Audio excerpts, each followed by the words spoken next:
말씀이 꿀송이처럼 달게 해주세요. 기침하니까 배즙 갖다 놓으셨는데 이거 다네요.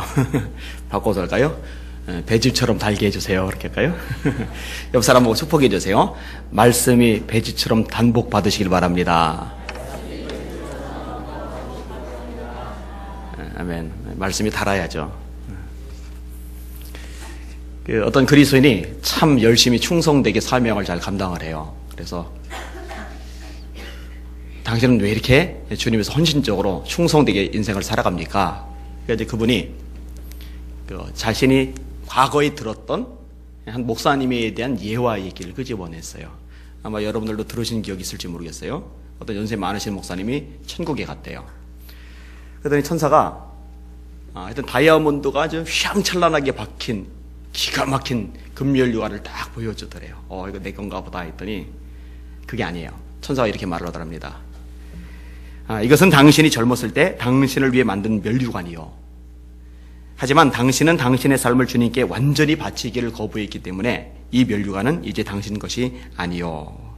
그래서 천사가 돌아가는 거예요. 목사님이 아쉽다. 그리고서 이제 다른 곳으로 갔는데 면류관 하나를 또 이제 천사가 보여주는 거예요. 이것도 괜찮아요. 먼저 번처럼 그렇게 휘황찬란하진 않지만 다이아몬드가 많이 박히지 않았지만 이것도 보석이 박힌 괜찮은 면류관이에요. 야, 다행이다. 저거라도 있어가지고. 천사가 이렇게 말을 합니다. 이것은 당신이 중년일 때 만든 면류관이요. 하지만 당신은 당신의 삶 일부를 세상적인 추구에 사용했기 때문에 이것도 받을 수가 없어. 다시 한번 천사가 돌아서요. 그리고 이번에는 진짜 형편없는 모자 하나를 가지고 온 거예요. 그리고 이렇게 말하더랍니다. 이것이 당신의 노년 때 만든 면류관이요. 자, 이거는 영원히 당신 것이요. 그러니까 이야기를 이제 생생하게 기억하고 있는 성도가 하나님 앞에 섰을 때 자신이 받을 상급에 대해서 생각을 하면서 살다 보니까 일생 충성스럽게 최선 다해서 주님을 위해서 살아왔던 거죠. 여러분들 주님 앞에 섰을 때 주님이 여러분의 헌신에서 상 주실 것을 믿으세요? 여러분 그거 믿어야 됩니다. 그 믿음 없으면 주님을 기쁘게 못합니다. 히브리서 11장 6절이죠.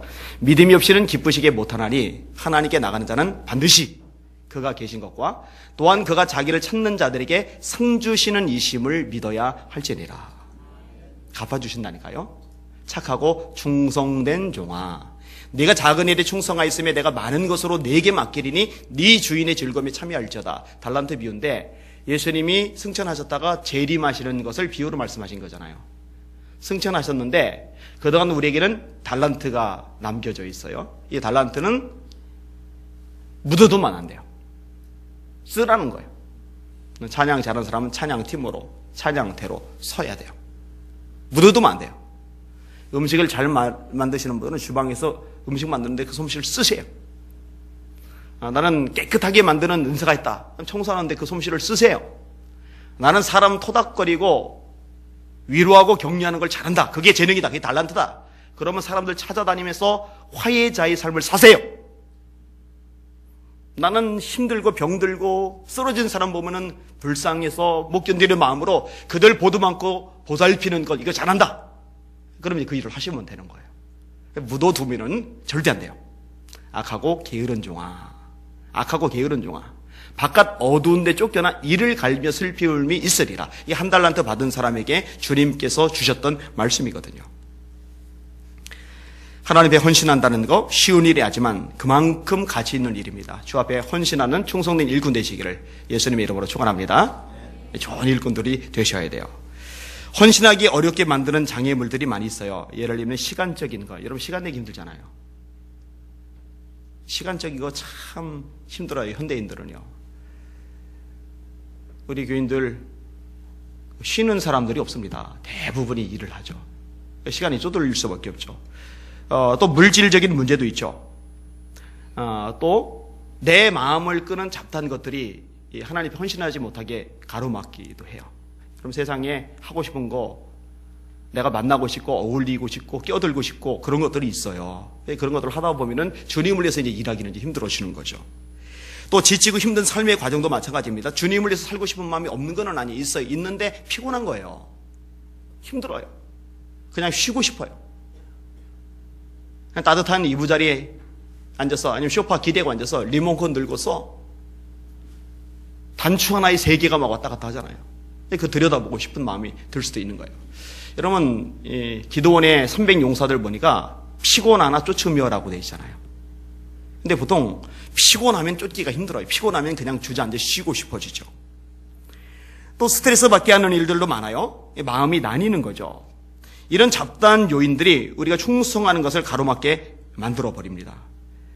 그리고 이제 그런 것들에 마음을 빼앗기고 시간을 뺏기고 에너지를 뺏기다 보면요, 주님 앞에서 일을 할 수 있는 시간도 에너지도 여건도 아무것도 남지를 않게 돼요. 그리고 이제 나이는 먹는 거죠. 힘은 빠지는 거죠. 뒤늦게 돌이켜서 주를 위해서 살고 싶지만 이제 더 이상 시간도 에너지도 물질도 건강도 여건도 환경도 아무것도 따라주지 않는 그런 시간이 오는 거죠.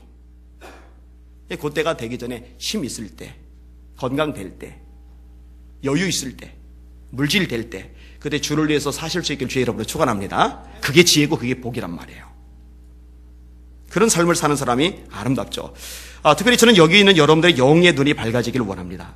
영안이 열리면은요, 어떤 삶이 정말 가치고 멋있는 삶인지 보이거든요. 보이면은 보이는 대로 살게 돼 있어요. 영안 열리십시오. 은혜 많이 받으십시오. 되시기를 주님의 이름으로 축원합니다. 오늘 설교 제목입니다. 따라합시다. 씨를 뿌리는 인생을 살자. 저 히터를 좀 조정을 해주세요. 제가 기침이 나오려고 해도. 오늘 본문은요, 감격의 찬양 부분이 나옵니다. 자, 1절을 볼게요. 1절. 시작. 여호와께서 시온의 포로를 돌려보내실 때에 우리는 꿈꾸는 것 같았도다. 이 배경을 좀 설명을 드리겠습니다. 이스라엘 백성들이 출애굽을 했던 사건이 구약 사건에 나오죠. 그게 이제 출애굽기, 레위기, 민수기, 신명기 그런 거하고 연결이 되는 거예요. 그리고 여호수아에 의해서 이제 요단강 건너고 이제 가나안에 이제 입성을 하잖아요. 근데 이건 못지않게 중요한 또 하나의 기둥과 같은 사건이 뭐냐면은 바벨론에서 탈출하는 겁니다. 그러니까 출애굽기, 출바벨론기. 이게 구약의 거대한 사건, 구원 사건의 두 기둥입니다. 출애굽 사건은요, 모세를 통해서 이루어지죠. 아론이 동역자로 섭니다. 그 다음에 미리암이나 홀 같은 인물이 또 리더로 쓰임을 받습니다. 그리고 후계자가 이제 여호수아예요. 반면에 이 출바벨론 이 과정에서는요, 에스라, 학개, 스가랴, 말라기, 느헤미야, 스룹바벨 이런 인물들이 이제 중심적인 역할을 하면서 새로운 신앙 공동체, 유대 공동체를 형성하게 되는 거예요.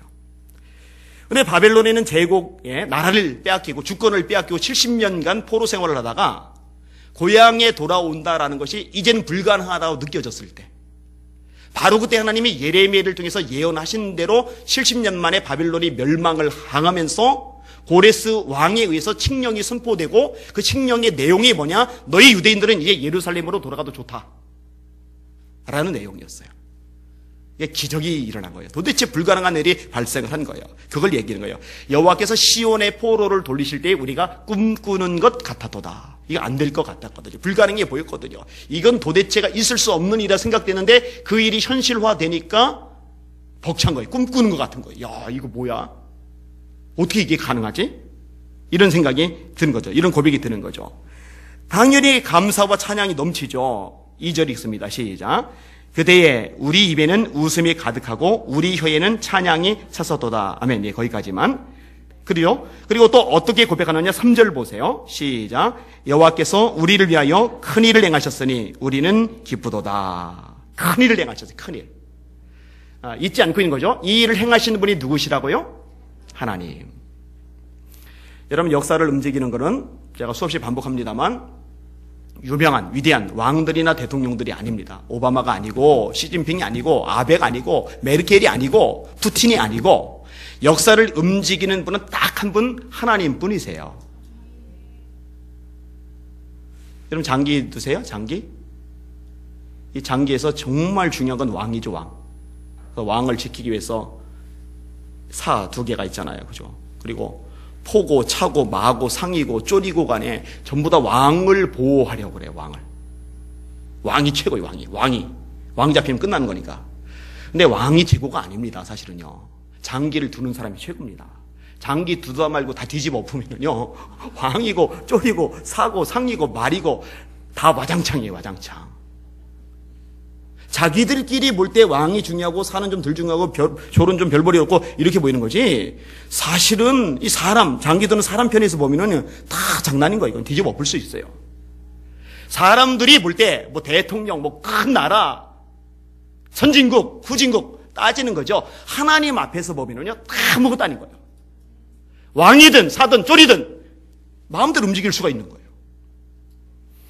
이거 잊지 말고 기억하시길 주의 이름으로 축원합니다. 그러니까 하나님이 얼마든지 말씀하신 대로 이루시는 거죠. 역사하시는 거죠. 구원해 내시는 겁니다. 그리고 여러분 출애굽 사건하고 출바벨론 사건은요, 우리에게 상징적으로 보여주는 게 있습니다. 따라합시다. 구약은 신약의 모형이다. 자, 모형이 있다라는 얘기는 원형도 있다라는 얘기죠. 또 하나 따라합시다. 구약은 신약의 그림자이다. 그림자는 있는데 본체가 없는 것은 불가능하죠. 본체가 있기 때문에 이제 그림자가 생기는 겁니다. 자, 이 구약의 사건이 모형이라면은 원형이 있어요. 이 구약의 사건이 그림자라면은 실체가 있어요. 그 실체가 뭐냐? 따라합시다. 예수 그리스도. 성경의 주제가 뭐예요? 예수 그리스도. 너희가 성경에서 영생을 얻는 줄 생각하고 성경을 상고하거니와 이 성경이 곧 내게 대하여 증거하는 것이로다. 요한복음 5장 39절에 예수님이 직접 하신 말씀이에요. 이 성경은 나에 대한 이야기다. 예수님에 대한 이야기입니다. 예수님. 그러니까 이 출애굽 사건, 이 출바벨론 사건, 이 구원 사건은요, 결국 예수님을 통해 이루어지는 구원을 구약의 모형으로 그림자로 보여주시는 거예요. 애굽의 손아귀에서 이스라엘 벗어날 방법이 없어요. 바벨론의 손아귀에서 유대인이 벗어날 방법이 없어요. 그런데 하나님이 말씀대로 구원의 역사를 이루세요. 죄의 손아귀에서, 마귀의 손아귀에서, 지옥의 손아귀에서, 사막의 손아귀에서 아무도 벗어나지 못해요. 일생 죽음에 매여 종로로 타는 게 인생이라고 성경은 말씀하고 있어요. 그런데 하나님의 말씀대로 예수님이 오게 하시고, 말씀대로 살게 하시고, 말씀대로 고난당하게 하시고, 말씀대로 죽임당하게 하시고, 말씀대로 부활하게 하시고, 말씀대로 승천하시고, 말씀대로 재림하시는 줄 믿으시길 바랍니다. 그게 고린도서 15장 말씀이죠. 성경대로 죽으시고 성경대로 장사 지난 바 되었다가 3일 만에 다시 살아나시고 성경대로. 예수님 잡으러 왔을 때 베드로가 말고의 귀를 베는 순간에 내가 12군단 더 되는 천사 부를 수 있지만 그렇게 되면은 이 일이 있으리라 한 말씀이 어떻게 되겠느냐? 말씀대로. 그 말씀대로 우리 위해서 죽으셔서 구원의 문을 여셔서 애굽에서 나오는 것보다 바벨론에서 나오는 것보다 더 어려운 이 죄에서의 탈출을 주님께서 이루신 줄 믿으시길 바랍니다.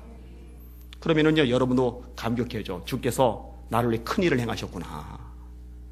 그래서 나는 기쁘다. 여러분 기쁘세요? 시편 50편 말씀입니다. 따라합시다. 구원의 즐거움을 회복시켜 주옵소서. 우리 성도들 이거 찾아야 돼요. 우리 성도들이 이거 찾아야 돼요. 얼굴이 해처럼 빛나야 되는데 앞에 딱 섰을 때 제 가슴 한 구석이 아릴 때가 있어요. 왜냐하면 찌든 얼굴, 지친 얼굴, 상한 얼굴, 사는 게 재미가 없어요. 낙이 없어요. 우리 교인들 쭉 둘러보면은요, 제가 제일 행복한 것 같고, 그 다음에 이제 두 번째, 세 번째 이렇게, 그나마 얼굴 표정이 밝은 사람들인데, 제가 그래도 제일 행복한 것 같아요. 최근에 제가 고백한 건데, 아내한테, 난 사는 게 참 행복하다. 행복하다. 근데 이제 조금만 더 외곽으로 벗어나면 이제 눈에 보이는 사람들 때문에 가슴앓이를 하기 시작을 하죠. 근데 여러분, 행복한 제일 큰 원인이 뭐냐? 구원이에요, 구원. 제가 이제 어제 글 쓴 것 읽어드렸는데 그 다음 부분은 안 읽어드렸어요. 사실은요. 8가지 항목만 얘기했죠.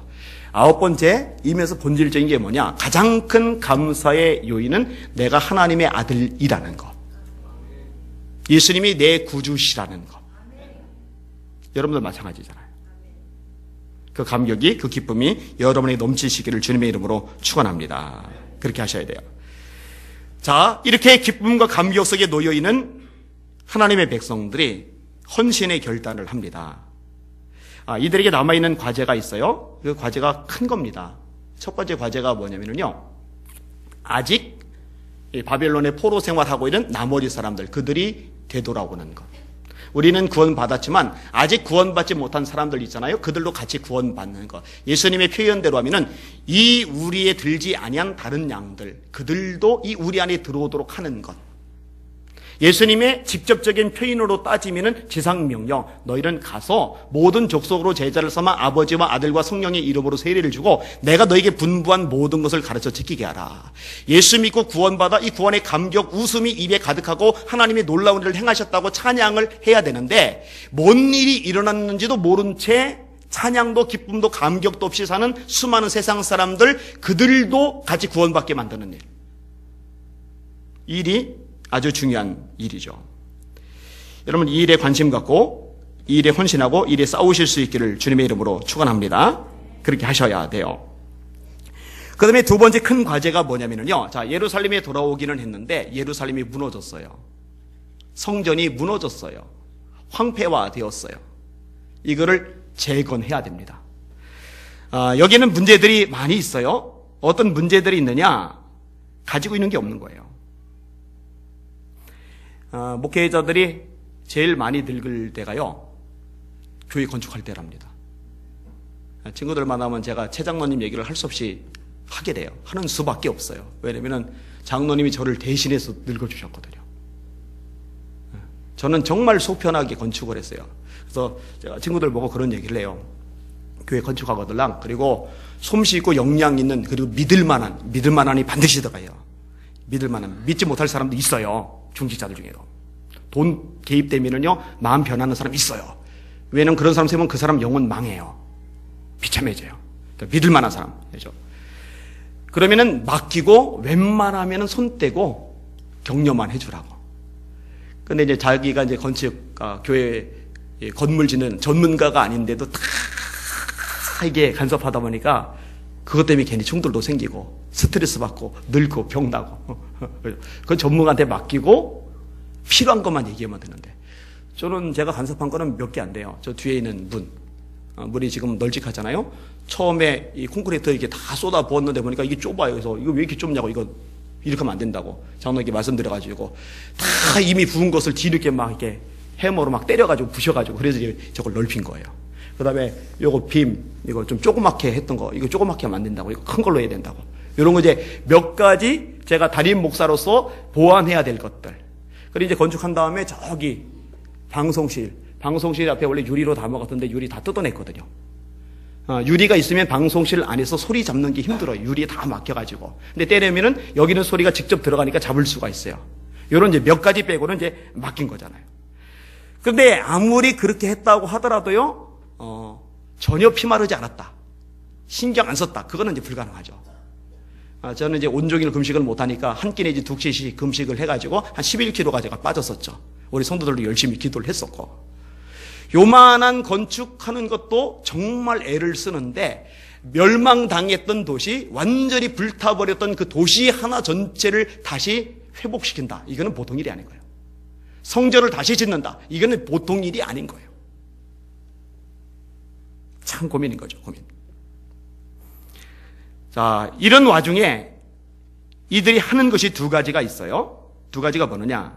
따라합시다. 기도와 헌신. 자, 4절 말씀을 읽을게요. 4절 말씀. 시작. 여호와여, 우리의 포로를 남방 시내들같이 돌려보내소서. 제가 예전에 이거 한 몇 차례 설명을 했던 기억이 있어요. 남방 시내가 뭐라고 그랬어요? 남방 시내. 혹시 기억하시는 분 있어요? 여기 두 권.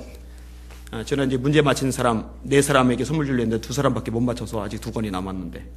남방 시내가 특징이 뭐죠? 아세요, 혹시? 예?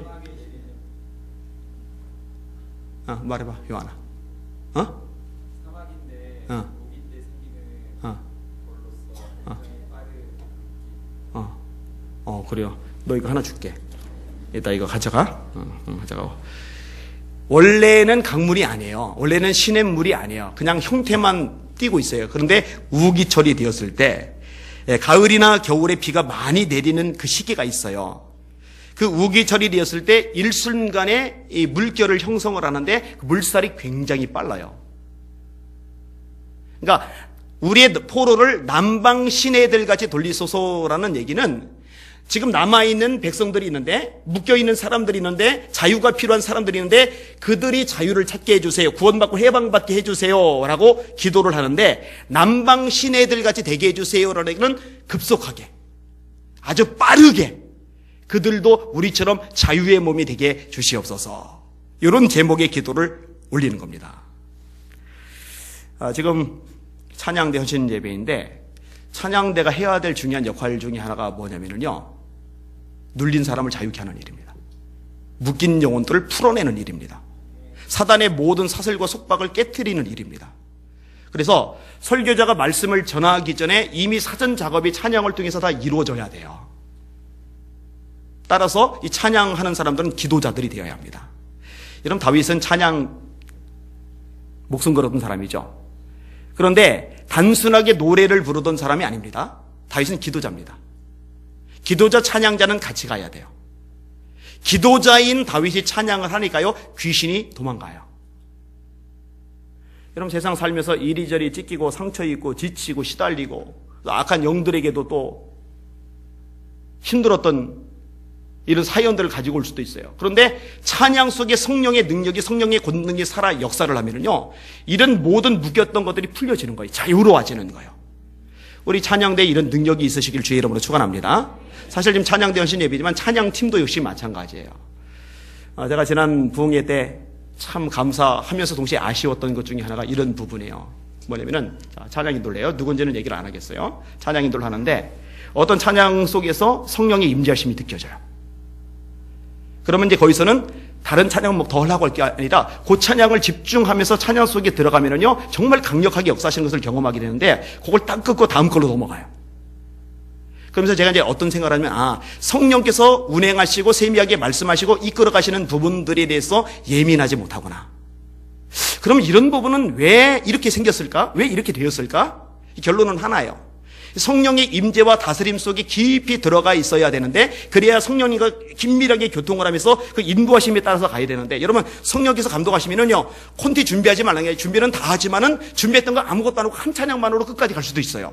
성령께서 그렇게 하기를 원하시면 그렇게 하는 거예요. 할렐루야. 설교자인 저도 역시 마찬가지입니다. 제가 준비해놓은 원고가 있지만은 때로는 그 원고가 아닌 다른 얘기만 하고 끝날 때가 있어요. 여러분들은 모르죠. 아는 방법은 간단해요. 제가 올린 원고하고 영상 설교 내용하고 비교를 해서 다를 경우는 그런 경우가 발생해요. 집회 나갔을 때도 마찬가지입니다. 느닷없이 본문이 바뀌어가지고 갑자기 다르게 설교하는 때가 있어요. 이런 역사들이 있어야 돼요. 그래서 막상 제가 딱 설교한다고 올라서면은 이미 승리 게임이 이제 끝이 난 상태. 그래서 이제 말씀이 이제 쏙쏙쏙쏙 다 들어가가지고 그냥 결실이 될 수 있는 그런 분위기. 찬양대가 그렇게 하실 수 있길 주의 이름으로 축원합니다. 우리 안 집사님 그렇게 찬양대를 훈련시키셔요. 우리 한혜가 집사님이 그렇게 찬양대를 만들어 가실 수 있기를 바랍니다. 그렇게 되셔야 놀라운 일들이 일어날 겁니다. 자, 그 다음에 헌신의 과정이 필요하죠. 5절과 6절을 같이 읽겠습니다. 5절, 6절. 시작. 눈물을 흘리며 씨를 뿌리는 자는 기쁨으로 거두리로다. 울며 씨를 뿌리러 나가는 자는 반드시 기쁨으로 그 곡식달을 가지고 돌아오리로다. 아멘. 이 부분 가지고도 제가 몇 차례 설교했어요. 이 본문을 제가 너무너무 좋아합니다. 눈물을 흘리는 이유는 크게 두 가지인데, 하나는 너무 힘들어서. 힘들면 눈물 납니다. 너무 힘든데 하려면 눈물 나요. 여러분, 농사 짓는 일 얼마나 힘들겠습니까? 그죠? 허리 숙이고서 땅 파고 호미질 하려면은, 쟁기질 하려면은 얼마나 힘들겠어요. 그 곡식만 자라는 게 아니라 웬 잡초 같은 것들이 이렇게 나는지 그거 일일이 뽑아내려면 얼마나 힘들겠어요. 그렇지만 그냥 내버려 두면은 농사가 망치기 때문에 울면서 이제 하는 거죠. 또 하나의 차원이 뭐냐면요, 양식이 모자란 상황이에요. 그러니까 뿌리면 뿌릴수록 먹을 양이 줄어들어요.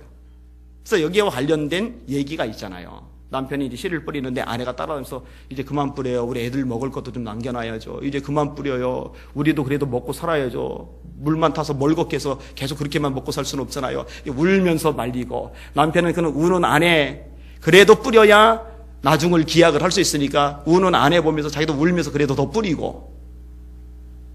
그러니까 이게 막 남아도는 것 중에 일부 딱 뿌리는 차원이 아니라 너무너무 모자란데 모자란 것을 쪼개서 뿌려야 되다 보니까 눈물이 나는 거죠.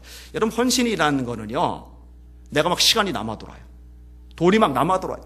에너지가 남아돌아요. 심심해 미치겠어요. 그냥 누군가라도 나를 불러내서 뭔가 시간 때울 수 있도록 해줬으면 좋겠어요. 그러고 있는데 교회 청소하자. 아싸, 시간 때울 거 생겼다. 예배 드리자. 찬양대하자. 전도 나가자. 이거 아니에요. 모자라요. 힘들어요. 아쉬워요. 쪼들려요. 그래서 여기서 더 조각을 내면, 여기서 더 나눠버리면 나는 더 힘들어지고 더 피곤하고 더 졸려요. 더 몸이 아플 수도 있어요. 그런데 주님께서 울면서 씨 뿌리라 하시니 울면서 하는 거예요. 울면서 그 일을 하는 거예요. 여러분, 예수님이 여러분을 위해서 십자가에서 물과 피를 쏟으셨잖아요. 멸시 조롱천대 받으셨잖아요. 몰라요? 안 당해봐서 제가 그런 생각하는지는 몰라도 저는 채찍 맞는 것보다 머리에 가시 면류관 쓰는 것보다 빨가 벗겨진 채 매달려 있는 것, 그게 더 싫을 것 같아요. 모르죠? 너무 아프면은 창피고 뭐고 그 개념 자체를 잃어버릴 수도 있으니까. 예수님이요, 그렇게 망신을 당하셨어요. 인간으로서 당할 수 있는 최고의 모욕을 주님이 당하셨어요. 내가 너를 위해서 몸버려 피 흘려 네 죄를 대속했구만. 너는 날 위해 무엇 주느냐? 너는 날 위해 무엇 하느냐? 이 두 가지 질문이 나오죠. 그 찬양 속에서. 나는 너를 위해 다 주었다. 다. 피도 물도 생명도 내 존재도 다 주었다. 그런데 너희는 나를 위해서 뭘 주느냐? 그럼 뭘 주고 계세요? 너희는 나를 위해서 무엇 하느냐? 그럼 뭘 하고 계세요? 많이 드릴 수 있는 여러분들 되시길 주님의 이름으로 축원합니다. 제가 지난주에 추수감사절 관련해서 설교를 하면서 오예배 때 대충 그렇게 신용하지 말고 정말 최선 다해서 힘대로, 절기는 그렇게 하나님 앞에 하는 거라고 말씀드렸는데 모르겠어요, 어떻게 했는지. 그리고 그것뿐이겠어요? 여러분이 맡겨진 일, 찬양대 이 자리만 해도 연습하는 시간, 끝나고서 또 연습하는 시간, 그거부터 시작해서 그 다음에 섰다 하지 말고 한번 서기로 했으면은 죽을 것처럼 아프지 않은 이상 전체 한 4주쯤 나와서 입원하기 전이면은 여기 나와서 서시고 충성을 다하실 수 있기를 주님의 이름으로 축원합니다. 그렇게 하셔야 돼요. 기독교 상담의 권위자이신 분 있죠. 정태기 교수님, 방송에 많이 나오는 분입니다. 크리스찬 치유 목회 연구원을 만들어서 많이 가르치죠. 저도 6개월 정도 가서 이제 훈련을 받고 배웠던 적이 있어요. 그런데 이게 배우다 보니까 사람마다 성향이 다르잖아요. 달란트가 다르고 은사가 다르고, 저는 상담 잘하는 쪽은 아닌 것 같아요. 대중적으로 막 기도 인도하고 찬양 인도하고 막 말씀 전하고 이쪽에는 이제 은사가 있는데 또 이게 별로 없는 사람들이 있어요. 그래서 소규모로 하면은 잘 아끼자끼 하기 잘하는데 군중 앞에 서면은 이게 못 걸어가는 사람들이 있어요. 근데 저는 이제 그게 있어요. 많을수록 잘해요, 그걸. 그런데 이제 한 명 앉혀놓고서 2시간, 3시간 상담하는 거는 저는 좀 힘들어요. 막 숨이 막 넘어가려고 그래가지고 이게 잘 안 돼요. 그러니까 6개월간 제가 상담 거기서 훈련을 받으면서 이 길은 내 길이 아니다. 제가 이제 결론을 내렸어요. 6개월 공부하고 결론을 제가 내렸어요. 그리고 이제 감사하게도 제 아내는 저보다 훨씬 잘 들어줘요. 그래서 아주 급한 것 외에는 여보가 웬만큼 커버해줬으면 좋겠다 하는데 모르겠어요. 그래도 이제 개입할 일이 있겠죠. 아무튼 이 정태기 교수님이 한때 신앙의 위기를 만났어요. 하나님을 믿어요. 성경도 알아요. 주님을 위해서 살겠다고 결심도 했어요. 그런데 사는 게 재미가 없어요. 우울한 거예요. 의욕이 없는 거예요. 세상 살기가 싫은 거예요. 이때 지혜로운 친구 한 분이 이 정태기 교수님한테 어디를 연결을 해줬냐면은 소록도를 연결을 해줬어요. 소록도. 소록도 알아요? 문둥이들 모여 사는 곳이잖아요. 도착했어요. 가까운 교회를 들어갔어요. 마침 통성기도 시간이 되었어요. 근데 뒷사람의 기도가 너무너무 간절해요. 이 귀에 들리는 거예요. 근데 뒷사람의 기도 내용이 이런 내용입니다. 하나님, 하나님의 은혜가 이렇게 큰디 어떻게 그 은혜를 갚는데요?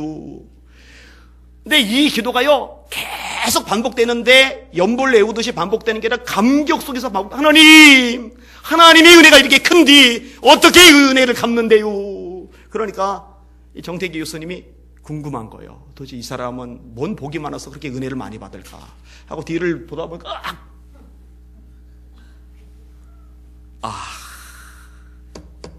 눈썹 없지, 머리카락 없지, 얼굴은 화상 입은 것처럼 다 일그러졌지 보니까 손목도 이미 썩어서 잘 나가고 발목도 없고.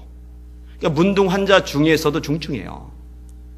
그 사람이 울고 불고 있는 거, 하나님, 은혜가 이렇게 큰데 이 은혜를 내가 어떻게 갚는디요? 이러고 있는 거예요. 그거를 보는 순간에 나자빠져 버렸어요. 정태 교수님이. 바닥에 뒹굴러 버렸어요. 그리고 자기도 모르게 막 통곡이 막 나오기 시작하는 거예요. 울기 시작하는 거예요. 몇 분 울며 기도했다 생각했는데 알고 보니까 나중에 보니까 90분이 지나갔더래요. 일어나시오, 예배 끝나시오. 알고 보니까 나동거라져서 그 사람 바지가랭이 잡고서 그러고 있는데 그 사람이 계속 울고 있으니까 지켜보고 있다가 90분이나 지났으니까 더 이상 그럴 수 없어서 일어나시오, 예배 끝나시오 그러고 있는 거예요. 정 교수님 물었답니다. 하나님의 은혜가 얼마나 크기에 그런 기도를 드립니까?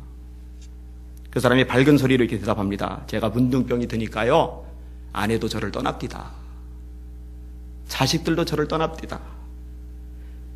다 나를 버리는데 예수님이 나를 버리지 않으시니 이 은혜를 내가 어떻게 갚아요? 그게 감사해서 예배 때마다 우는 거예요.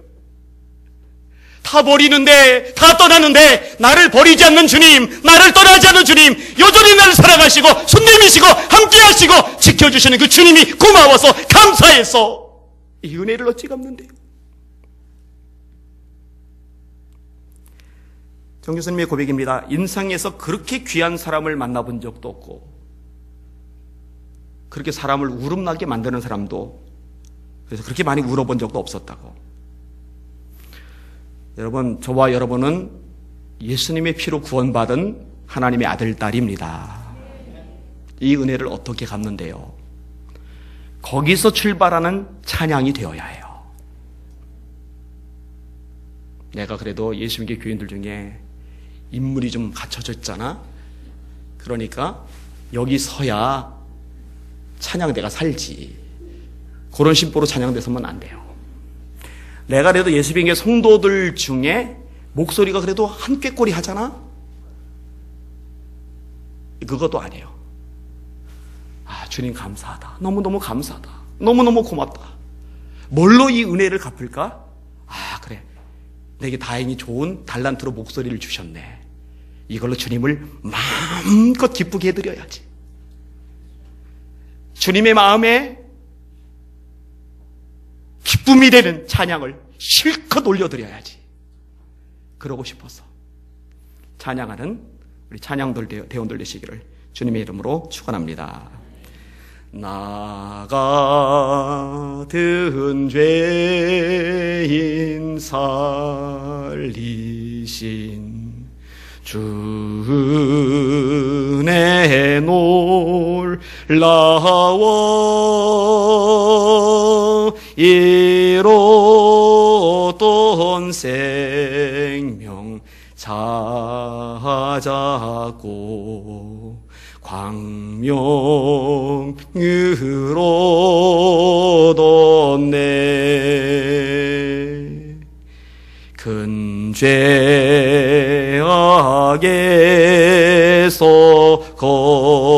건지신 주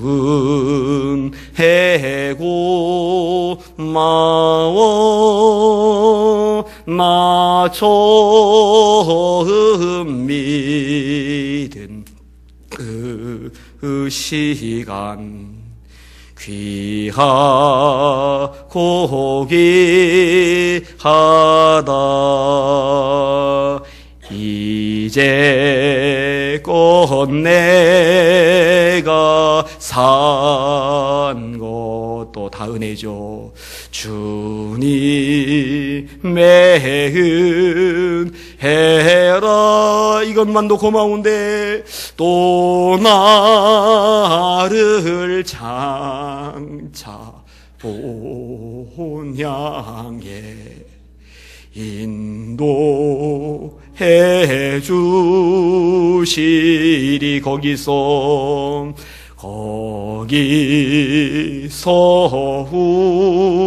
우리 영원히 주님의 해로 해처럼 밝게 살면서 주 찬양하리라.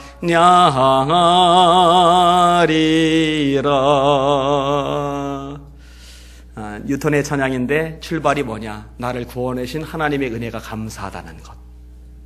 노예 상인이었는데, 죄인 중에 죄인이었는데, 그런 자기를 향해 손 내밀고 구원하신 주님의 사랑이 너무 좋다는 거죠.